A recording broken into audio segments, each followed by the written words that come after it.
Hey, Frank. Hey, Patsy, how are you doing? Oh, I cannot complain one bit. Well, I could. I'm just not going to. Hey, Frank. Hey, Patsy, how are you doing? Oh, sorry. Oh, I I forgot to cannot I forgot to complain mute one. this. There we go. There we go. Alrighty, that's Our better. delay, 3 second delay was trailing us, huh? Yeah, well, that's why they call it a delay, I guess, huh? Yeah. Uh, I don't know if you watched, but PlayStation had their big reveal thing at 5 o'clock, or I'm sorry, at 4 o'clock. No, I was en route from my office, from one office to the other, from the Elkton office down to the Baltimore office at that time, so I wasn't able to. See, it's what happens when work gets in the way, right? I know. Uh, no disc PS5 is $399. That's not bad. It's not bad at all. This one is $499. They add $100 for a $20 disc drive, but Okay. uh, it's competitive with the Xbox now. That's for damn sure. That's yeah, I would say given those price points, it's very competitive. I kind of liked what you sent me about the Xbox the other time. Was about 2 weeks ago. You sent me that release on the Xbox. Mm-hmm. Yeah. So we'll see. I mean, I'm open. I've I never am been. too. I'm console wise. I am a huge PlayStation fan, just on the consoles. But in all reality, I am a PC master race person. Yeah.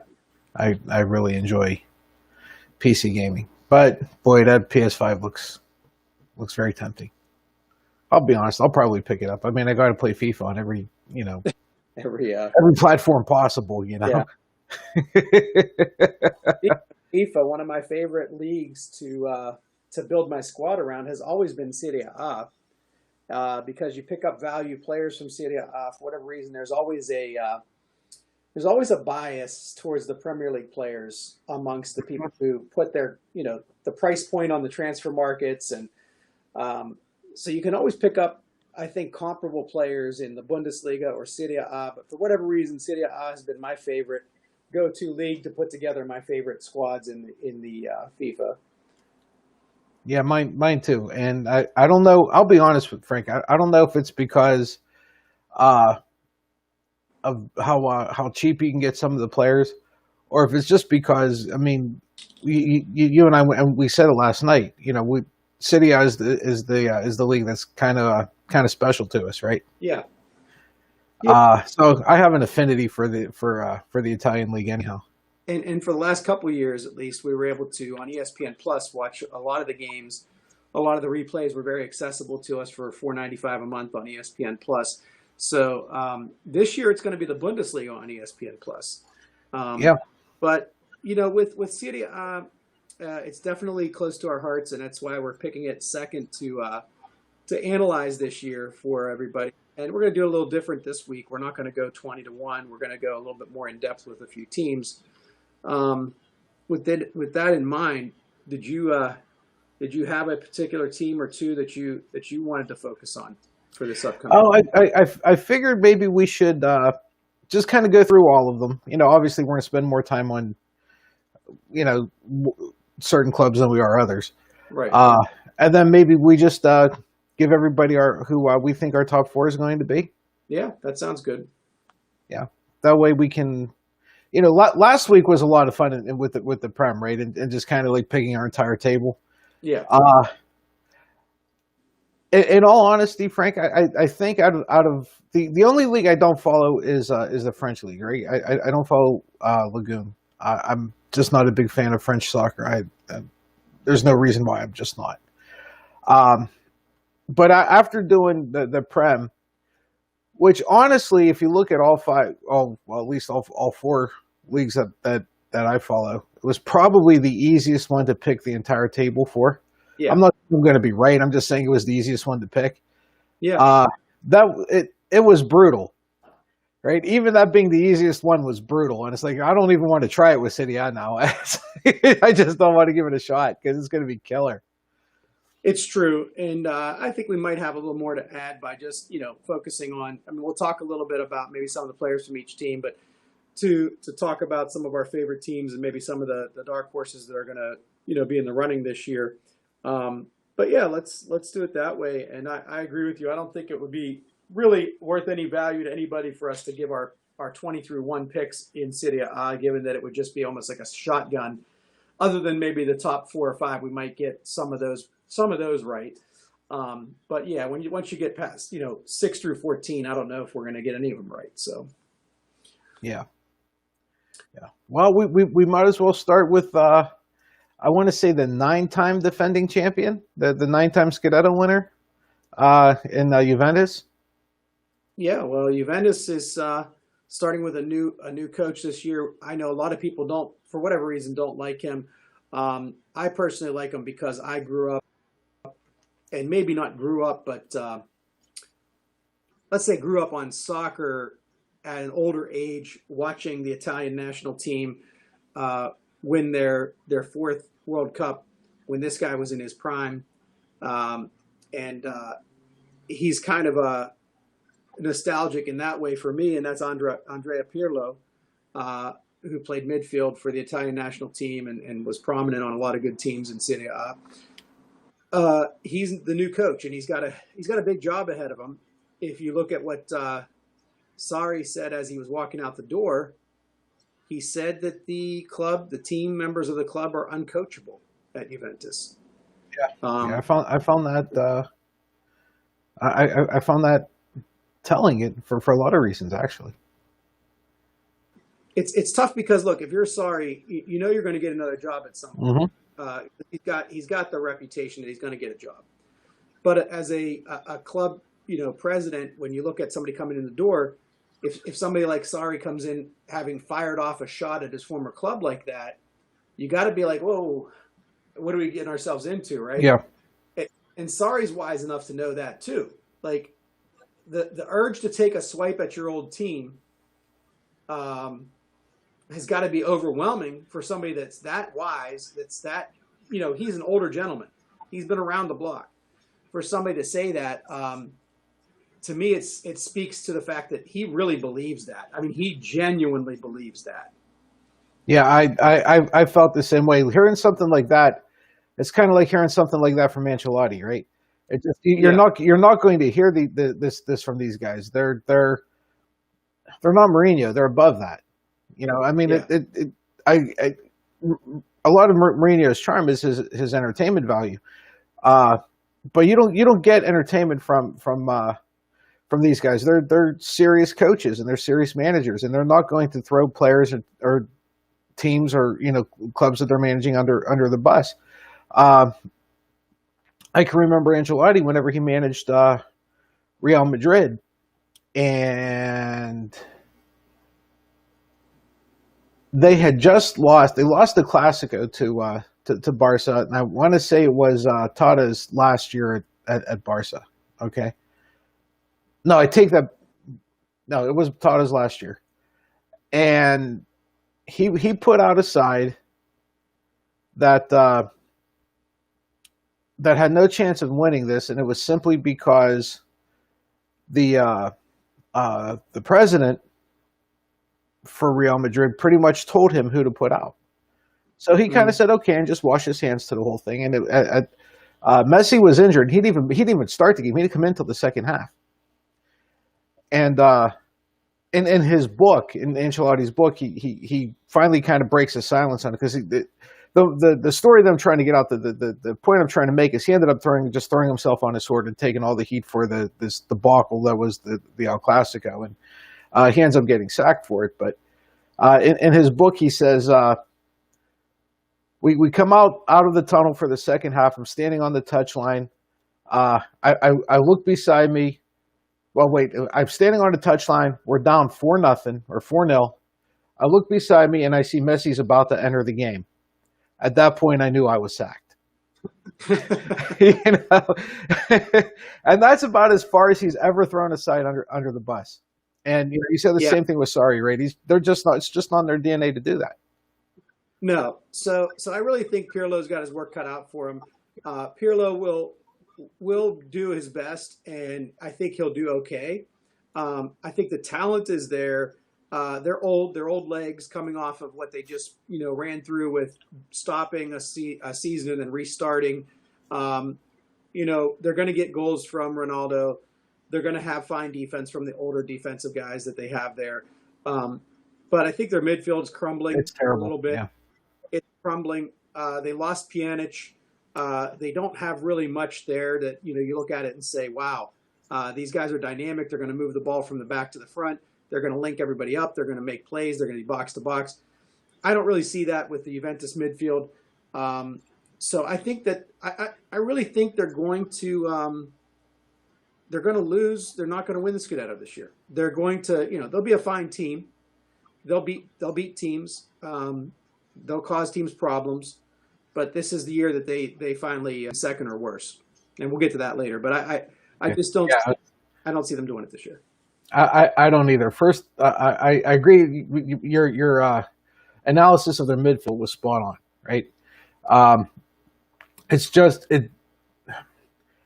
it's a good midfield. It's not a 9-time Scudetto winning midfield. Okay. Right. Their crosses, especially from the wings, were a little shaky, and their defense really needs to take a step up. But they gotta address that midfield. I mean, they picked up what's his name from Barca, Ator, right? So they got him, And so that will help. yeah, but his whole attitude during that Yeah, transfer was, you're wondering what you're actually getting with him. right, and that's that's what I'm saying. Like, okay, it seems to me that right now, if you had to bet on it, at best, okay, that's another body to put out there, Yeah. right? But I don't know. We'll see. The side that came in second, my side, my favorite side in Serie A, Inter Milan. Lead out with them because these are your boys, and then I'll jump on after that. They I want to see what come on, the target man. Lukaku? Lukaku. I'm sorry, like I said, brain fart. I apologize. I want to see what he's going to do his second year there. Now that every side in the league has, well, with the exception of 3, have seen him twice now, right? Mm-hmm. And see how they're going to start defending him. Latoro's still like probably my favorite player on that side. And it looks like he might stay. Seems like he is. Yeah. Probably their most important player, believe it or not, is Barella, right? Is Nicolo Barella. They took a kid from Real Madrid. I think his name is Hakimi. Yeah. But I mean, okay, that's going to help. But their second year now. He was actually a Bundesliga player, wasn't he? Ashraf Hakimi. Yeah. Well, Real's one of those guys that they just loan out everybody, right? Yeah. They're so deep they just loan out everybody. Yep. But I like that player. He's going to make a big difference for them, I think. Oh, I think so. I hope so. Yeah. My problem with Inter was they dropped too many points to sides they should have beat. Right. And hopefully now that their second year under what's his name? Frank, why am I not good with names? Conte. Yeah. No, they came in second by 1 point, simply because like I said, they just dropped points to sides that they should not be dropping points to. Their second season with them, they should make up that point, I would hope. I agree with you. I look, as much as it pains me to say, because your team is now going to take the place of my team that I thought was rightfully going to take over when Juventus finally fell.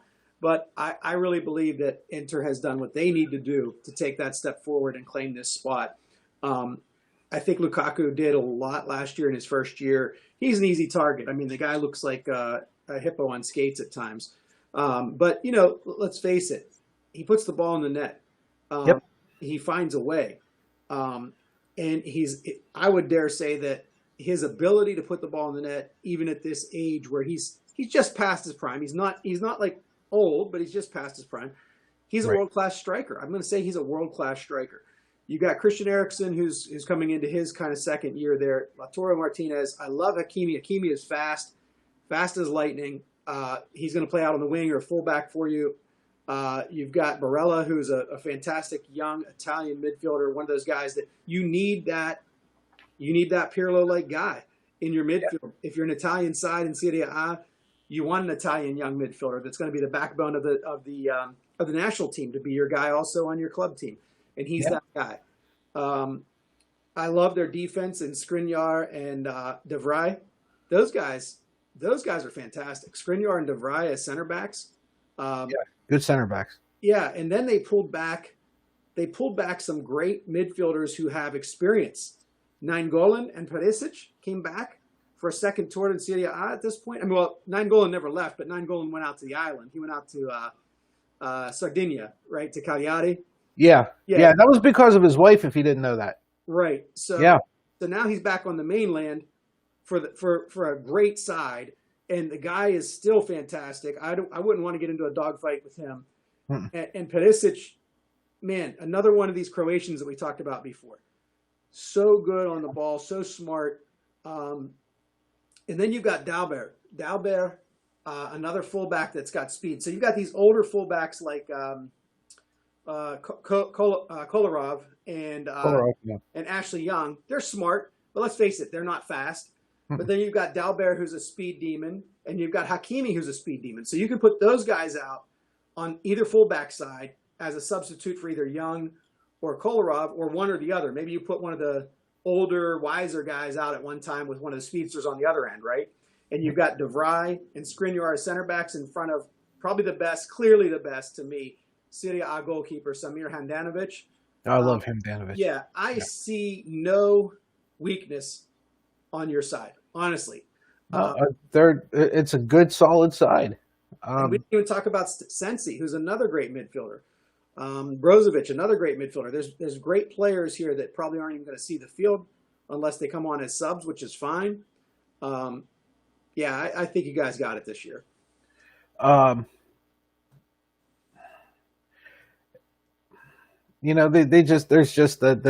that factor that they kept rearing its ugly head last season, right? Which was this idea of the top 4 or 5 sides in the league. They're playing hard and you're getting results that you think you should get, right? Basically home win, maybe get lucky getting away tie, something like that, right? But those bottom third teams, they've dropped so many points to, and that's not a skill thing, and that's not that's an attitude and a mentality thing. And I'm hoping that they got over that, and if not, either Juvie or our next side wins the league, and that would be Atalanta.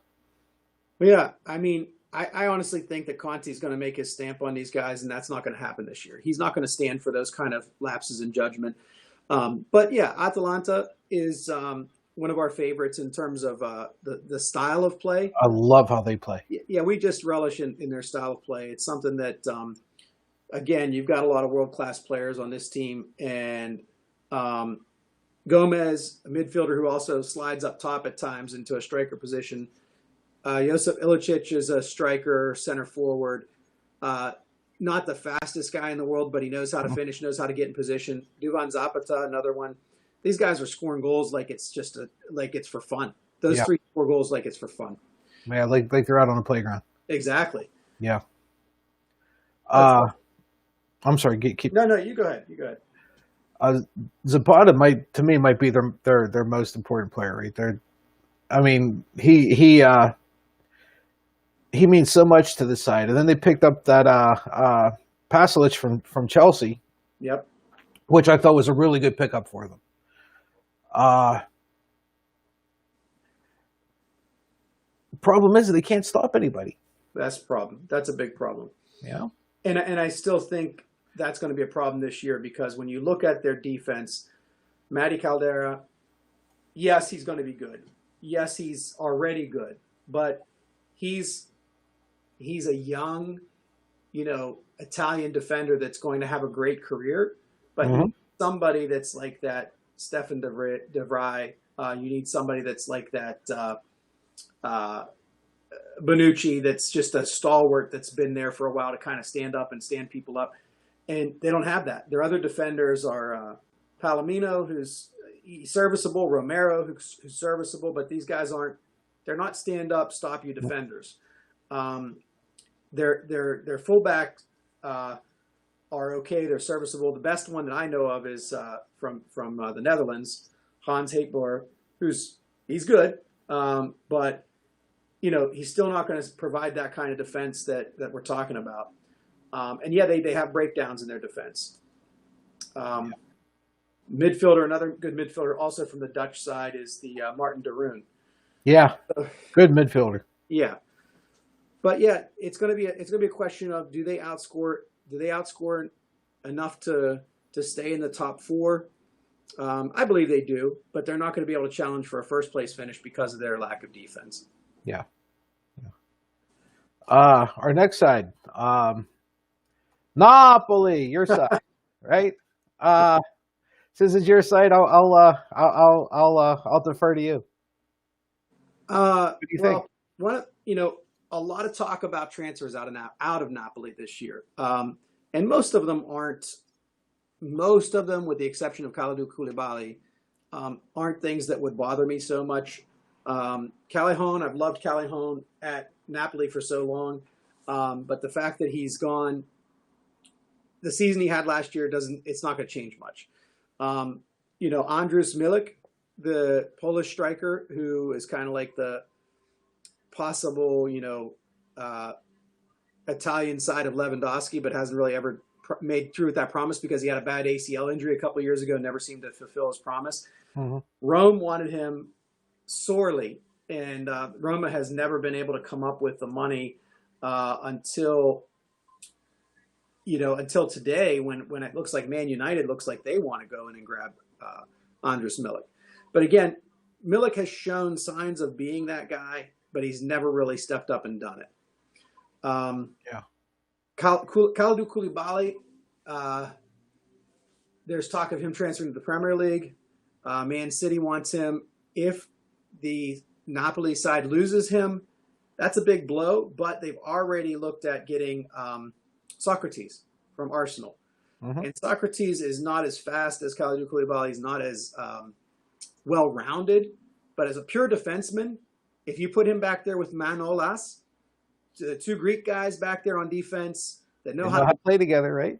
Yeah, I'll take it. I mean, it's definitely serviceable, and their goalkeeping to me is one of the probably, if not top two, definitely top three situations in Serie A. I agree. Yeah. So with that, I think we're okay. And having the Bulldog as our coach right now, I wasn't sold on him when I first got him, but I think he has the pulse of the team. He has the respect of the team, which is a big thing.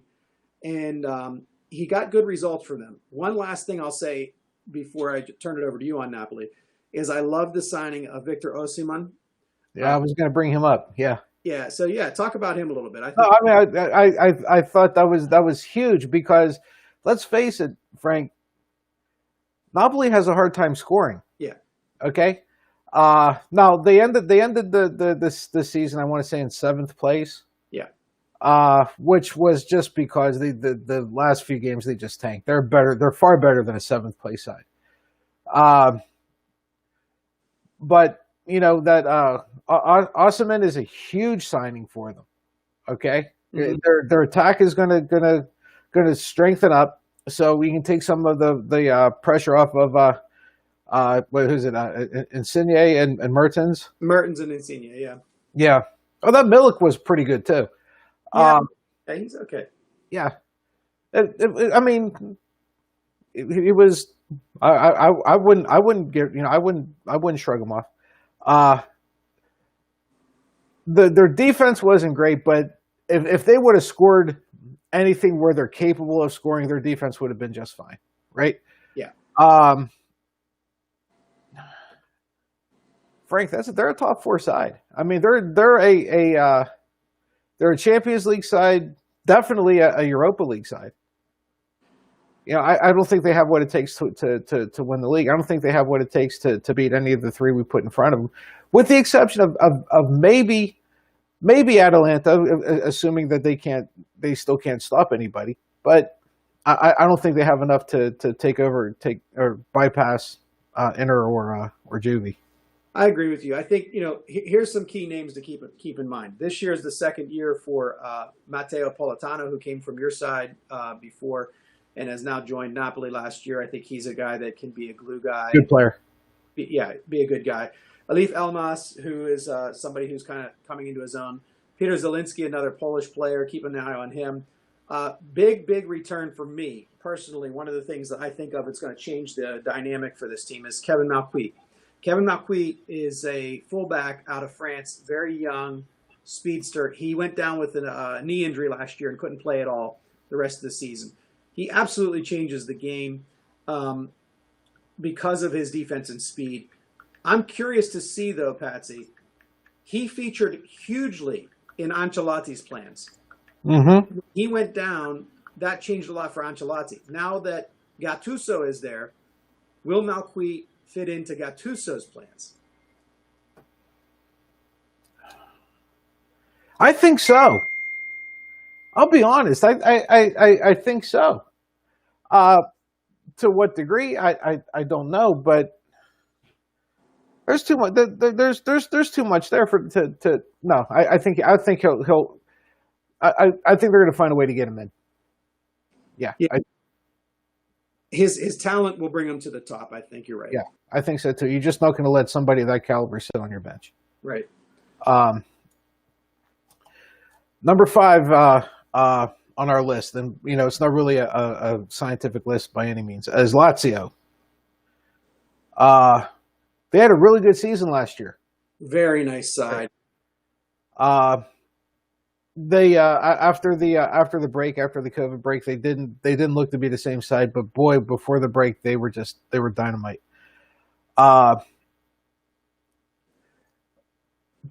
They're solid.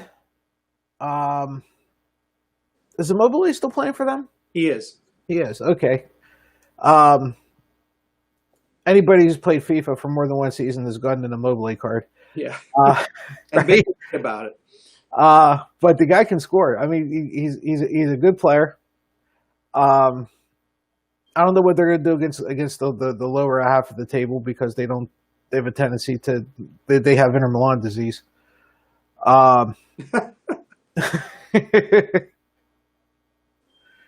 They have a really good midfielder in Savic. Savic is a beast. Yeah. If anybody steps up at all, I mean, I could see them challenging for a Europa League spot. I don't think they got anybody. I don't think they were active at all in the transfer market, or at least as of yet. I don't think anybody really of any name went there. I don't think they lost anybody either, which is... No, I don't think they lost any major players or picked up any major players, but I think they held the line with most people. Another midfielder that's really, really criminally underrated is Luis Alberto. Yep. Luis Alberto, wait till you see the season this guy's going to have. I mean, he had a season last year, but with linking up with the rest of those guys that have stuck around, and now that they've had these years together to play, that guy he's a star in the making. Yeah, I think so too. They're not a Champions League side. They'll probably compete for Europa. We'll see if they get in. I'll be honest. It's one of those things where I wouldn't be surprised if they just make it in as the last Europa League side, or if they just miss out. I really wouldn't be surprised either way, which is kind of strange. But we'll see how it goes. I don't think they'll be quite as good as they were throughout the whole season last year, but I still like them, and I think they'll be a nice competitive side. Next up is Roma.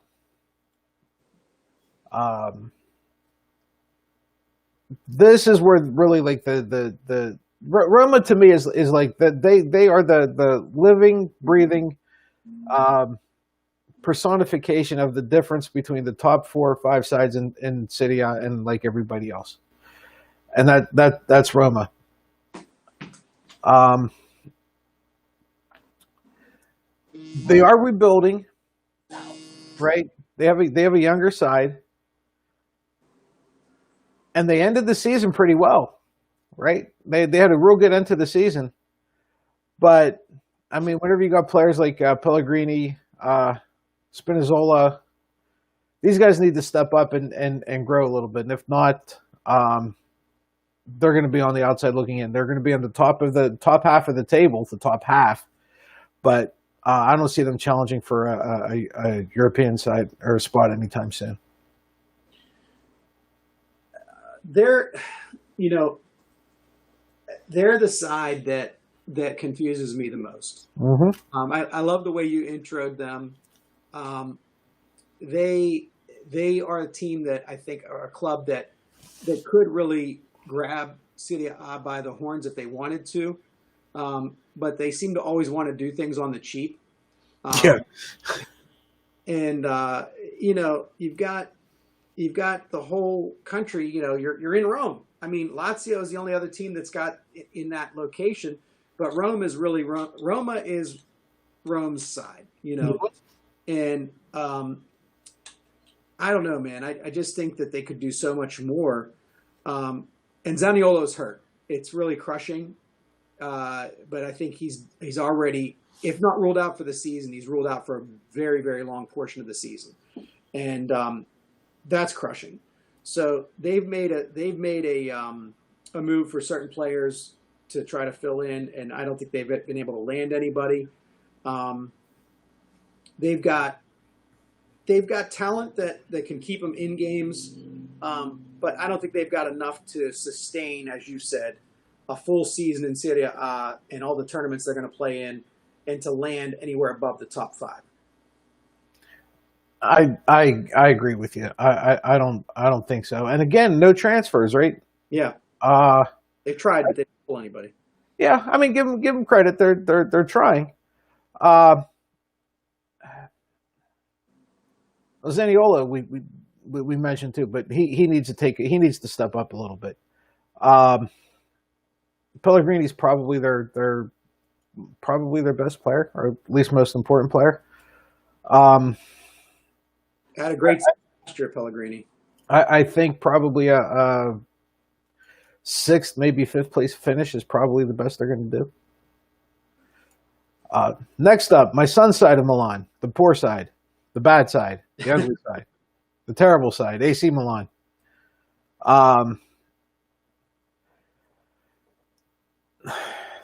They I can't even remember where the hell they ended up, but they didn't keep up with the good side of Milan, that's for sure.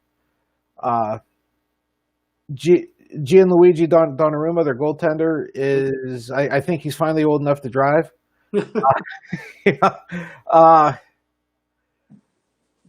We'll see what happens to them. They signed Ibra for another year, so they're going to score some goals. But that Ante Rebic disappeared. Yeah. Right? He absolutely disappeared. I mean, they're going to be most teams in the league, but they're not going to keep pace with any of the top 6. And I would say, including Roma, I don't think they're going to. Wow. I don't. They're not scary going forward, other than Ibra. But they have good ball control in the midfield, and I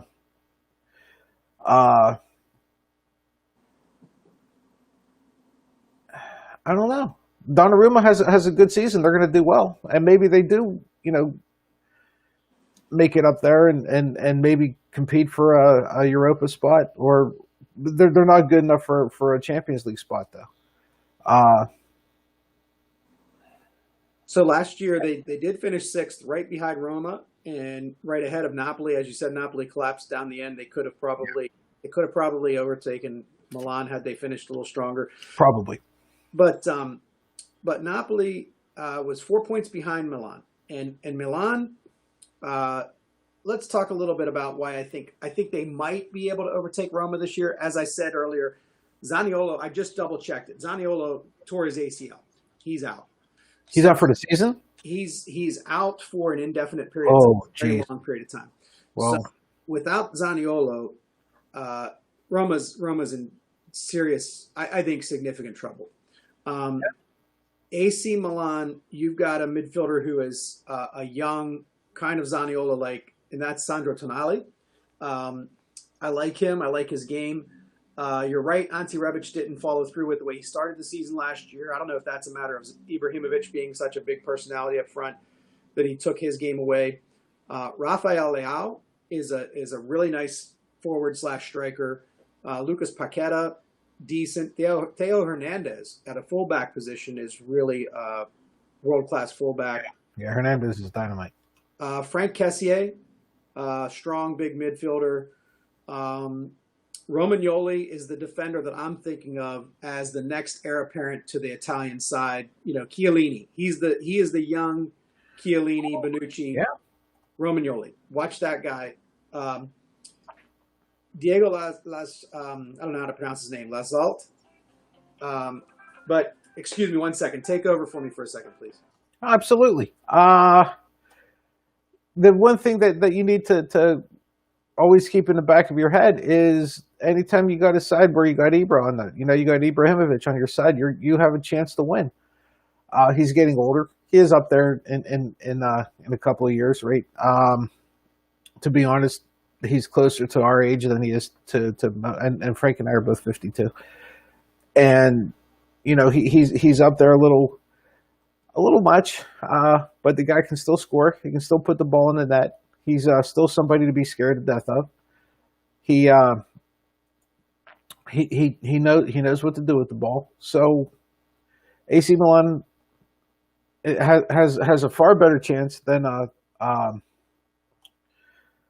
well, I guess our next side is Fiorentina. I'm gonna have to wait for Frank to get back with that. So I'm going to. I'm back. Okay. I don't know if you heard me, Frank, but basically what I said was the one thing that AC Milan pretty much has going for them is as long as they got Ibra, he's capable of scoring against anybody, and they got a shot at winning the game. And they got Donnarumma, who's capable of pitching shutouts at times, with Romagnoli in front of him. So yeah, I mean, I like them. I'm going to tell you, I'm buying both Inter and Milan this year. I'm buying those two. I honestly believe Milan, the Rossoneri, is going to surprise people, and I'm going to say that they get a top four finish. But we'll go into that later. Okay, all right. I might go along with you. Fiorentina's next up on the hit parade. To me, they're your typical mid-table side. Maybe a little better than mid-table, say upper mid-table. Mm-hmm. If we're going to be a little, if we're going to be picky, but this, like I said, you're starting to see where the sides that can compete in Europe are pulling away from the rest of the pack.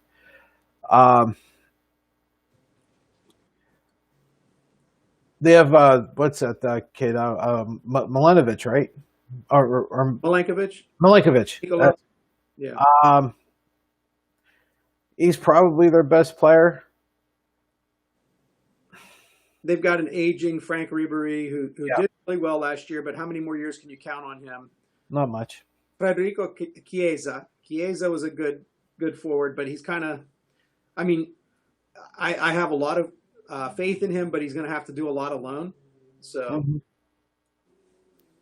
how much can you do on your own? Yeah. Unless you're Leo Messi.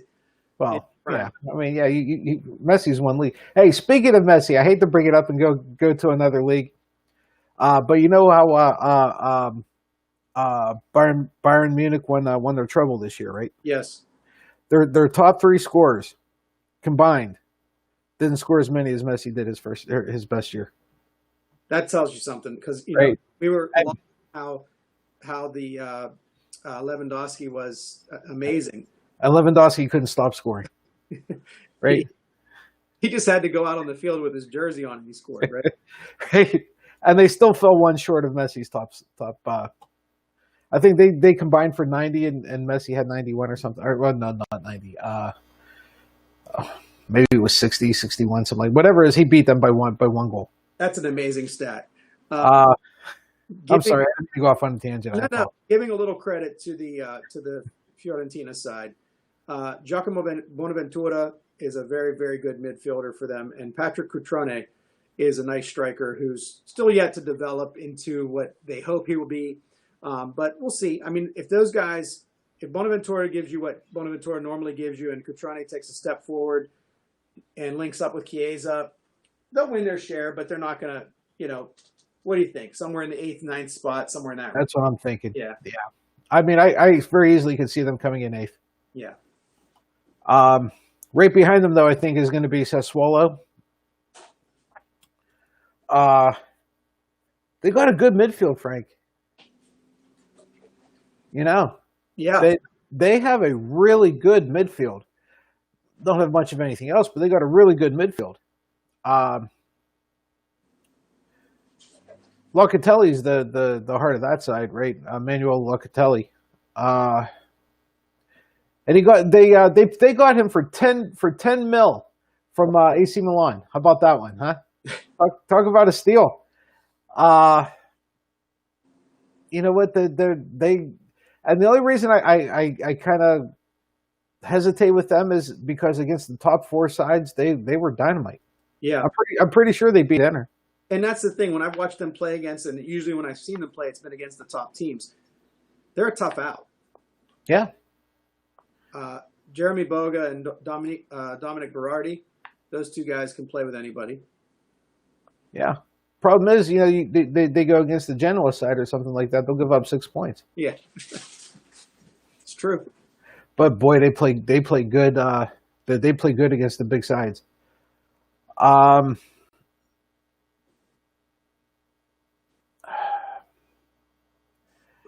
I don't know. They have a good counter because of their strong midfield. Mm-hmm.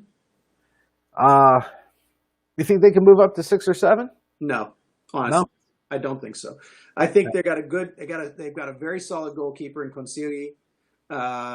He's going to keep them in games, but I don't think they've got enough to stay in the top 6 or 7. I really don't. I think they'll be good enough to stay in the top 10.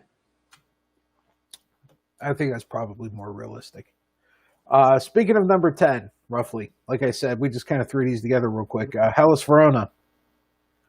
Yeah, this is a scrappy side, huh? Yeah. They really are. Don't forget, they beat Juve 2-1 back in, I want to say, February. Yeah. Again, same problem, right? They beat Juventus 2-1, and then they go against some Serie B team and get smoked. Yeah. David Ferroni. Mm-hmm. Good player. Very good defender. I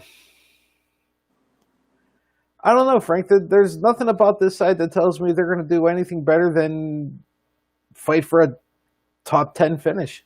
I agree. They're a team that punched above their weight last year. They are definitely greater than the sum. The whole is greater than the sum of its parts. Definitely. But that's a sign of a team that's fighting and trying and has bought into the club. So I don't look for them to be an easy out in any game, but it wouldn't surprise me if they're like a 12, 11, 10, 9, somewhere in that range. Yeah. Well, we'll just go on. We got Parma next. The one thing they had going for them was Kuzveski, and now he's playing for Juventus.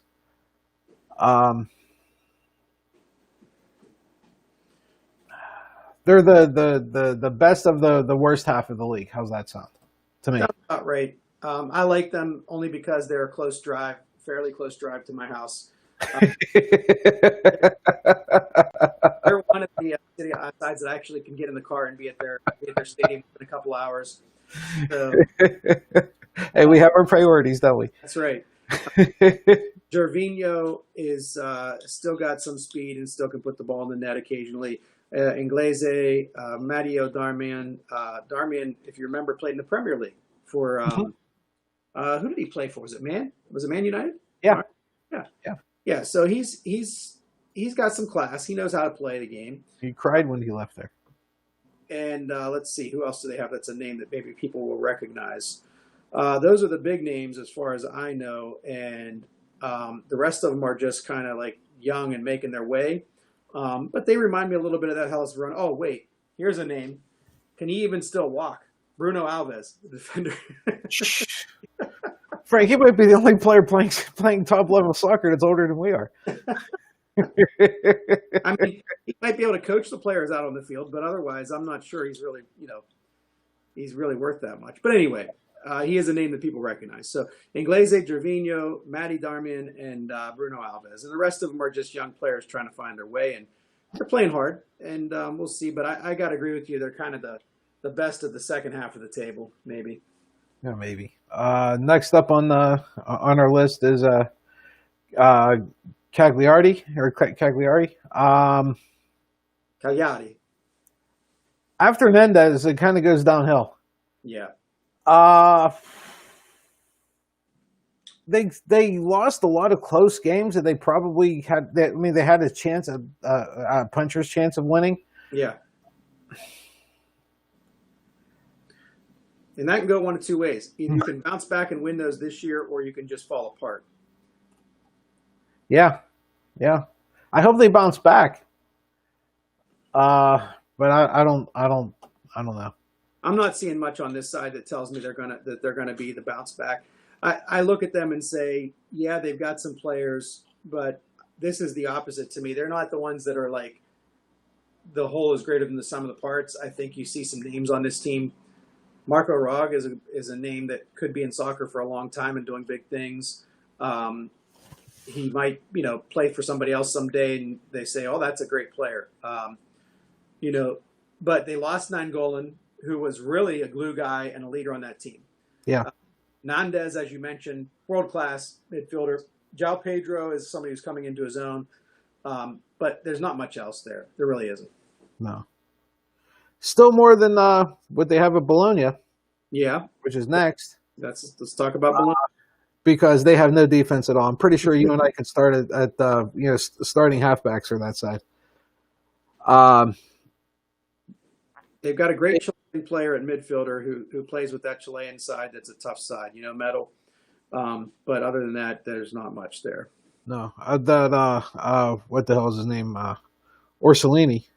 Yeah, pretty good player. He's decent. Yeah.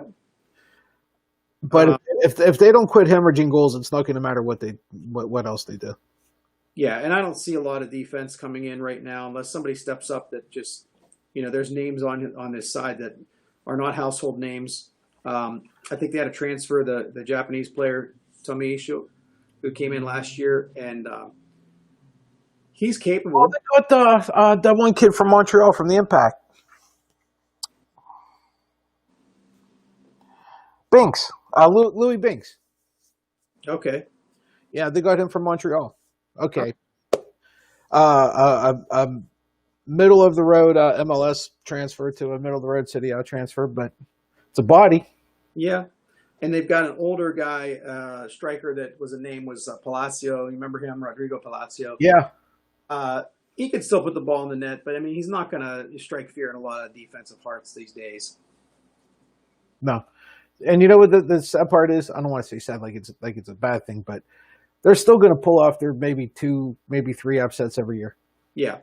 Yeah. Oh, yeah. There's no doubt. They'll come to play. But I agree with you. It wouldn't surprise me if they avoid relegation, but 15, 16, somewhere in that range. Probably. 14 maybe if they're really lucky. Next up is Torino, which I don't think is much better or worse than Bologna, to be honest with you.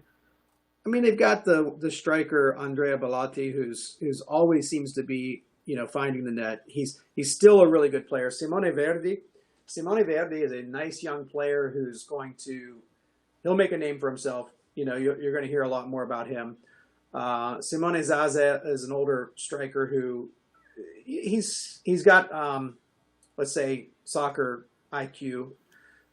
Salvatore Sirigu, the goalkeeper, is another one of these guys that Remember I talked earlier about top three goalkeeping situation in Serie A. Maybe this guy's just outside that. He's like four, maybe. Probably. Yeah, Yeah, and probably. some games he looks like he's number three. So um, they're okay. I don't put them that far down. I put them towards the top of the second 10. So like maybe Yeah. 11 or 12, I think. 10, 11, 12, somewhere in that range. Yeah. After the goaltender and Bilotti, it kind of goes downhill. It really does. Udinese is next. Oh, I like their striker. I love to eat lasagna. Yeah, Kevin Lasagna. You know what? I've watched him play 5 or 6 times. The kid's good. Yeah, he is. You know, he really is. Mm-hmm. They have a new manager, Luca Gotti. Um, well, it's really his second season. Last year was his first season. Uh, but now he has time to establish everything. We'll see how it goes. I'm guessing they're going to be pretty counterattacking. Maybe get a cheap goal here and there. Yeah. Midfield, other than Sebastian De Mayo, who is, you know, is Rodrigo De Paul still with them, or did he get transferred? I think De Paul was somebody who played great last year, but he was a target. Leeds wanted him. As far as I know, he didn't go anywhere, but honestly, that's not a name that's going to be on high on anybody's radar. I mean, he's 26. He's going to start coming into his prime right now. But, you know, I think watch him this year. Let's see what kind of season he has. De Mayo, who is a French Italian, he's half French, half Italian, and he's 6'3" in the midfield. He has a decent chance of still playing well, even at 33 years old. Mm-hmm. But other than that, Udinese isn't a side that, you know, when you see him on your schedule as Inter, do you say, if Inter didn't have Inter disease, would you be really scared of them? Yeah, right. Juventus isn't scared of him. Atalanta's not scared of him. No. Maybe Inter's not scared of him, but as an Inter supporter, I'm terrified. Yeah. Wish they'd be a little more scared of him so that they would play him serious, right? Yeah, you would think, huh? The rest of these sides, Frank, are probably sides that are going to start. They're going to be fighting relegation. I agree. Sampdoria barely escaped it last year, right? Yeah. It was like Gabbiadini. Yep. You know what? He could score goals. I mean, he had some great goals last year. Another guy that played in the Prem for a little bit. Gaston Ramirez. I love the name Gaston. I keep doing the Beauty and the Beast song every time they say his name. I would look at my son and he would have like this just beautiful ball into Gabbiadini. And I would say, you know why they scored that? And he would say, why? And I would say, because nobody passes like Gaston. And it's like he never got it. He never understood it. You know, it's like, okay, whatever. They can strike some fear into sides if they get hot, but Frank, to me, there's just not enough there to worry about. I agree. Tonelli and Jason Murillo are defenders who can they can defend. They can out and out defend. Tonelli and Murillo. Murillo, if you remember, came from the La Liga. He used to play for, who was it? Jeez, I can't remember. But he played on one of the top sides in La Liga, and he transferred in the middle of last year. And Tonali came from Napoli. So both those guys come from defending teams and understand how to defend properly, and the two of them together, they'll make it hard, but they don't. But where's the quality up front for Sampdoria? Nowhere. Quagliarella is ancient at this point. I love him, absolutely love him, but the guy's, 37 years old? At least. Yeah. I mean, yeah, it's just not there. Yeah. Genoa's next. After their goaltender, Purin. Yeah, Matteo Purin. Nice goaltender, yep. Good goaltender. And they got a couple of good center backs. Romero and I can't think of the other guy's name. Crescido? No. Favilli. Masiello, Andrea Masiello is a good one from center back for them too. But yeah, he is.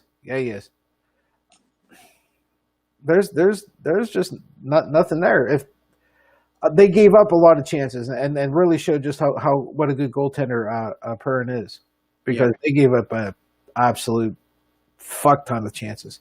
yeah. I would not be surprised if they're relegated, to be honest. Yeah, I agree with you. Destro is one of their forwards. He's kind of a serviceable guy, but he's not somebody who's going to really tear it up. So, yeah, they don't have a lot of quality up front. I think Zapata, the other defender, their defense is okay. It's serviceable. Andrea Masiello, who you were talking about earlier, I like him a lot. And Karen Crescido sometimes used to play fullback. I guess they might have moved him to center back because of his aging a little bit. But yeah, there's not to me any indication or sign that this team is going to be a team that threatens the top 15 of the league. No. Benevento's next. They just moved up, didn't they? Yeah, they were up 2 years ago, down last year, and back up again. And now they're back up. Boy, that's going to wreak havoc on their finances. Yep. They got a transfer from Monaco. Don't ask me the guy's name.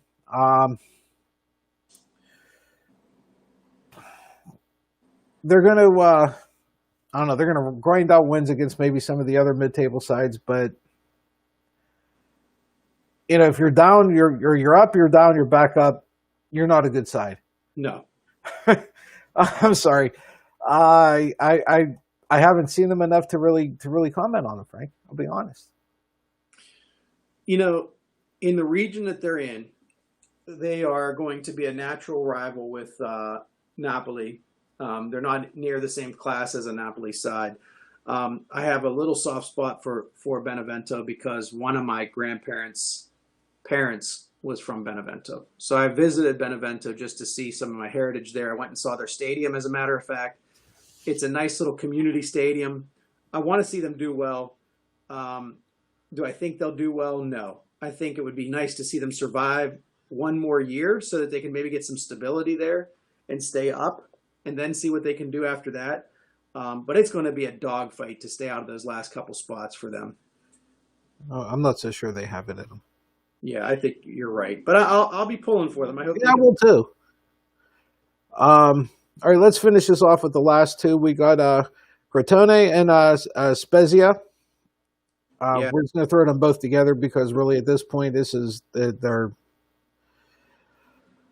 I'll start with the last one. Spezia's got to rely on their defense because they can't score goals, and Crotone's second time in Serie A. But again, guess the same thing, right? I don't see them scoring goals either. Yeah, Crotone has a good big name goalkeeper in Zoet. He's been around world football and has played at high level for a long time. But there's everything else is a wild card to me with this team. I don't know much about them. I'm sorry, that might have been Spezia that I was talking about in terms of Zoet. Yeah, Zoet's with Spezia, but Crotone, and the same thing goes. I mean, I just don't know much about their players. Trying to look through their list of players to see if there's any names that I recognize. Zanaletto was the only one that I recognized. Yeah, that was it. And that was it. Yeah, it's going to be one of those things that unless they just somehow find a way to steal enough wins to stay up there, it could be that Crotone and Spezia save Benevento, and somehow they beat up on them enough, and that those two teams get beat up enough that Benevento finds a way to stay out of the bottom three. Yeah. The bottom, let's say 5 or 6 sides in City out, Frank, they're just not good. No. They're really not. However, the top, let's say 4, I'll tell you what, let's say 5. Okay? Mm-hmm. Let's say the top 5. I don't think we're going to disagree on who the top 5 are. We may disagree on what order they're in. Right. But we'll start with number 5. Okay? We'll start with number 5. That way everybody can kind of get a little nervous. Okay? Yeah. And you probably talked me into changing my at least one of my sides. Okay, so I'll let you go first. Who was your number 5 side? my number 5 side is I'm going to hold out hope that somehow Napoli will squeeze their way into number 5.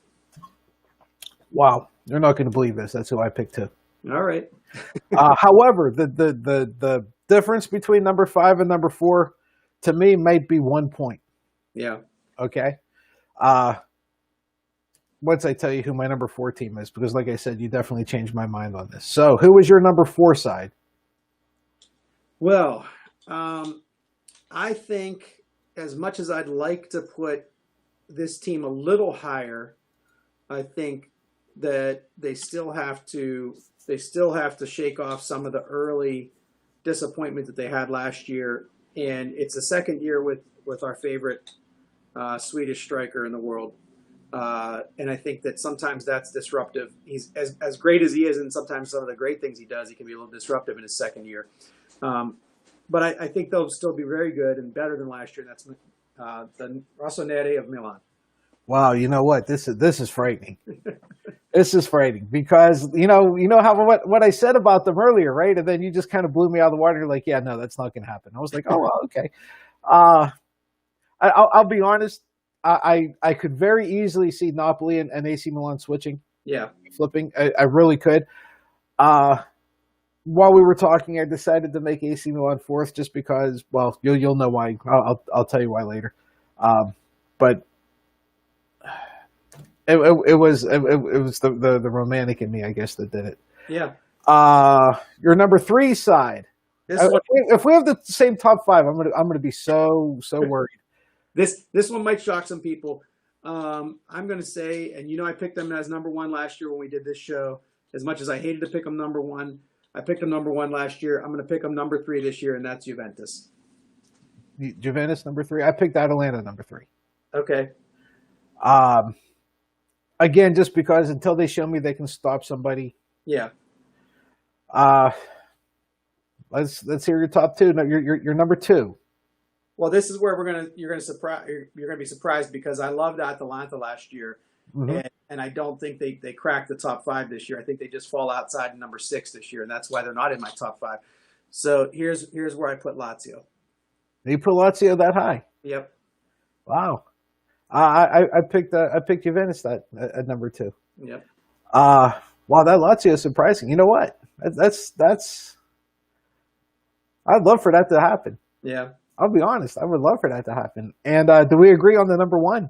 I think we do. It's your boys from Inter Milan. Yeah. Yeah, the blue side. And that's the reason why I picked AC Milan 4th, because it kind of bookend the Champions League, right? Yeah. But both Milan sides. But like I said, that was purely a romanticized pick. It very easily could have been Napoli. In fact, I'm half tempted to change my mind and just make and put Napoli number 4 and AC Milan into the Europa League side. Give yourself a mulligan after week 1 and take a look at it again then. Yeah, maybe. Yeah. I mean, look. I was starting to kick myself over my Premier League number 1 pick, but then I heard they might get Gareth Bale, and I'm thinking now it's going to sound like I was a genius. Right. Right. And the sad part is, as soon as I heard they were getting Bell, I was like, you got to be shitting me. My God, did he luck out? I laid an egg against Everton, and then they get him. Well, we'll see. But I just want to say this. I love Atalanta. I'm not rooting against you guys, Atalanta. If you're watching the show, I know you guys have tuned in the past. I want to see you do well. I hope that my prediction is wrong, and then maybe you will finish at the top. My only reason for not putting them in there is they've had a very long campaign with playing in Champions League. It's the first time as an organization they've done that. They did get a little bit of a reprieve with COVID, having everybody off for a while. But I just think it's so hard to rise to that level. They'll take a reset this year, I think, and then they'll come back next year. They've got a great foundation, great coach. The defense scares me. And Lazio, because I'm very, very high on Luis Alberto. I just am so high on this guy, Spanish player, that I think he's the future of the midfield in the Spanish national side. Just keep an eye on that Luis Alberto. Fantastic. Yeah, absolutely. Frank, we're not supposed to agree this much. It makes some people watching it very bored. I found these picks honestly, to be a little easier than our Premier League picks. At least I didn't struggle as much. I mean, at the end of the season, we may have been as far as being correct goes, we may be so far out of the fray with City A that don't ever listen to us again. But boy, it just seemed like this picking these top 4 or 5 was not the hardest thing we've ever done. It wasn't, other than leaving for me, other than leaving Atalanta out. But I agree with you. This was much easier, and that says something about the quality top to bottom in the Premier League. As much as we love this league, you have to admit, I have to admit, that the Premier League has quality top to bottom, and is just such a fantastic product. But hopefully Serie A will continue to grow towards that again. It was there at one time in the 70s and 80s. Maybe we'll see that return to some extent. But it's still a great league, and it's got top quality in the top 8 or 9 teams for sure. So. Oh, absolutely, absolutely. And you know what?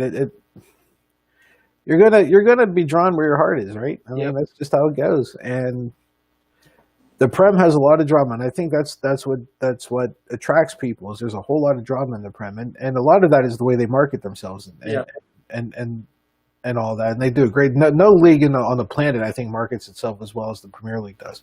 No. But there's a lot of drama there, so it draws your interest. English football is a little different than everybody else in Europe, I think, but. Look, you like defense. you like sides that are going to make you work to score a goal. You got to watch City out because the nobody top to bottom are really pushovers. No. Nope, they're going to play hard defense. And what excited us most about Atalanta last year was they were that team that broke the mold and was successful doing it. And we saw it at the beginning of this, before the season started. We called it as a podcast. And look what they did.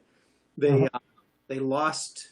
Ultimately, they lost to PSG very late in that game. They had a lead, and they lost very late in the game, or they could have been the representative in the Champions League final against Bundesliga against Bayern.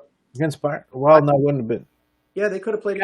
They'd have played against Bayern. Yeah. Can you imagine that? They were that close to being in the final against Bayern that they lost PSG in the 90th plus second minute. You know what? They probably.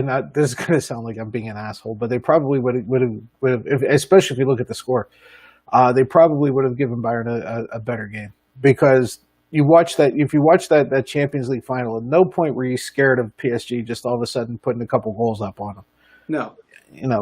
But the coaching style for Atalanta and the way they played so wide open, you might have seen Bayern score more goals, but you definitely would have seen a threat from Atalanta.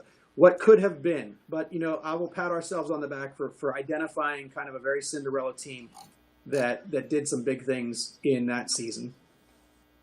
Yeah, just absolutely. They had a great run.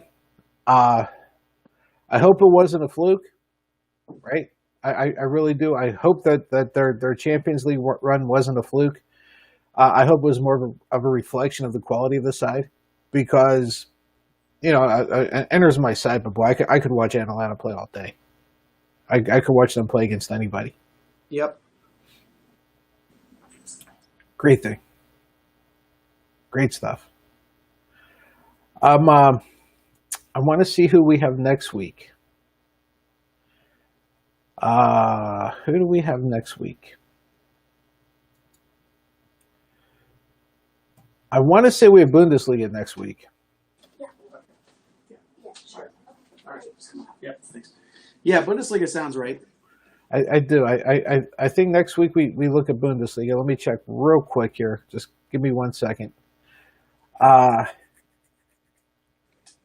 City out. Yeah, next week is Bundesliga, and then we end with La Liga. So sounds great to me. Actually, we end with MLS, which is already going on. So we're going to hedge our bets a little bit here.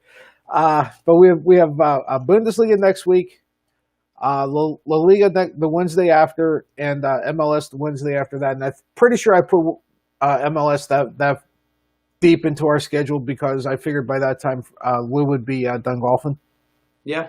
And it wouldn't be too hard for him to catch a game or two, and he can maybe Have some. Tell us how Real Madrid's going to win MLS.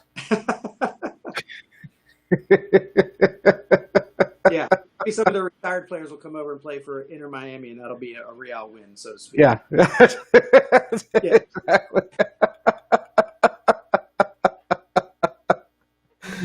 God love him, he tries. Yep. Uh, It's a lot of fun, Patsy. I can't wait till next Wednesday when we do it again. I can't either. I really enjoy whenever we do these. It's a shame we're going to run out of leagues. Anyhow, you have an engagement. I do. You do, and you're probably a little bit late. I am, but this has been so much fun. But I definitely look forward to getting back to the politics tomorrow and getting back to soccer on Wednesday. Absolutely. So everybody, thank you for joining us. We started a little bit early, and if you didn't catch us early, then you're probably thinking, well, you guys are ending a little soon. Well, that's how it goes. But thank you all very much for joining us, and until next week. God, I'm just Wednesdays. I'm looking for Frank. Same bad time, same bad channel. Until then, goodbye, good luck, and God bless. Thank you, everybody. We'll